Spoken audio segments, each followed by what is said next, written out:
สวัสดีครับมาถึง EP ที่116นี้แล้วนะครับผม EP ที่116นี้เรามาทำข้อความแบบไอโซเมตริกแบบนี้กันดีกว่าครับผมที่สำคัญนั้นมันสามารถแก้ไขได้ครับผม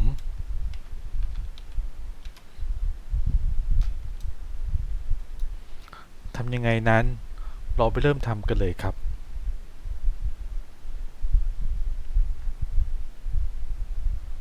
เริ่มแรกนะครับเราก็พิมพ์ข้อความของเราขึ้นมาก่อนได้เลยครับใช้เครื่องมือ Type Tool นี่ครับสร้างข้อความขึ้นมา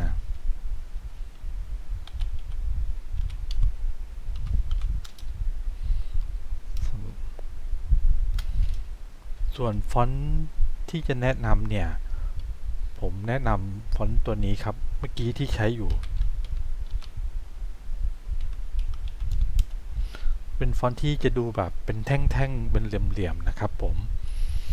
ให้ความรู้สึกทันสมัยด้วยจากนั้นเราก็จะมาลบสีของเขาออกนะครับแล้วมาเปิดที่ Panel Appearance นะครับผมมาที่ Add New Fill ครับแล้วก็กด Add New Fill อีกครั้งหนึ่งครับจะมี2 Add New Fill นี่ครับผมเดี๋ยวเราจะให้ข้างบนนี้เป็นสีแดงละกันครับเพื่อจะได้สังเกตได้ง่ายๆนะครับส่วนข้างล่างนี้ก็จะเป็นสีดำนะครับเลือกในส่วนสีแดงนี้ก่อนนะครับมาที่ Add New Effect ครับเลือก 3D นี้ครับเลือก Rotate นี่ครับจากนั้นเลือกเป็น Isometric Top นี่ครับส่วนด้านล่างนี้สีดำนี้เรามาให้เขาทำงานก่อนนะครับแล้วก็มาที่ Add New Effect เช่นกันครับมาที่ 3D Rotate เหมือนกันครับแต่ข้างล่างนี้เราจะเลือกเป็น Isometric Left นะครับผม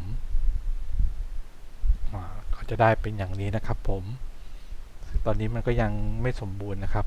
เรามาที่ข้างล่างนี้อีกครั้งหนึ่งมาที่ Add New Effect นี้อีกครั้งนะครับแล้วก็มาเลือก Distort and Transform เลือก Transform ครับมาที่ตัว Move นี่ครับผมมันจะ Move เขาขยับลงมาด้านล่างนะครับ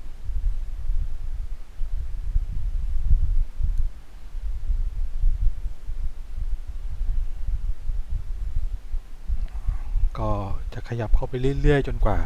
เขาจะชนกันนะครับนี้อาจจะใกล้เกินไปก็ขยับมาตกแต่งเรื่อยๆครับ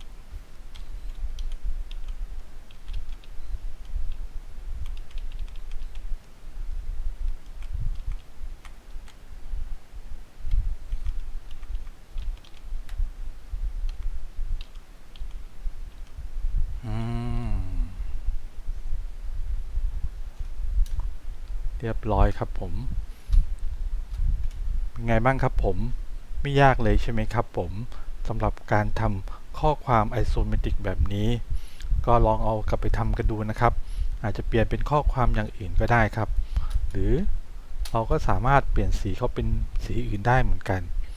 อย่างตรงนี้เราไม่อยากได้สีแดงก็เปลี่ยนเป็นสีเหลืองข้างล่างนี้ก็อาจจะเปลี่ยนเป็นสีฟ้าก็ได้ครับแบบนี้ครับงั้นก็ลองเอากลับไปทำกันดูได้เลยนะครับผมสำหรับ EP นี้ถ้าเกิดชอบก็ฝากกดไลค์กดแชร์กด Subscribe ด้วยแล้วกันนะครับผมสำหรับ EP หน้าจะเป็นเรื่องอะไรนั้นฝากติดตามด้วยแล้วกันนะครับสำหรับ EP นี้สวัสดีครับ